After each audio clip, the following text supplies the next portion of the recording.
Parcel ఇదేంటో కూడా చూద్దాం. చిన్ని చిన్ని బుడ్డివి, చిన్న బుడ్డివి అయితే ఆయిల్, హెయిర్ ఆయిల్, ఆదివాసీ హెయిర్ ఆయిల్. నేను ఇది కూడా వాడి ఎట్లుంది అంటే రివ్యూ బాగుందండి. 5 రేటింగ్ ఉంది. 5 రేటింగ్ ఉంది కాబట్టి నేను పెట్టాను, ఆర్డర్ పెట్టాను. ఎంత పడింది నాకంటే 100 పడింది. 109 రూపీస్ పడింది నాకు. ఇది 2. దీని రివ్యూ చూసి ఇంకా మనం వాడి యూస్ చేసి ఎట్లా ఉందో ఏమని వాడి చెప్తాను నేను. బాగుంటే ఇంకా తీసుకోవచ్చు కదా. ఇట్లా వచ్చింది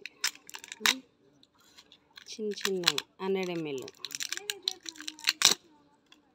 200 ml వచ్చింది 100కి. చూసారుగా 200 ml 100కి.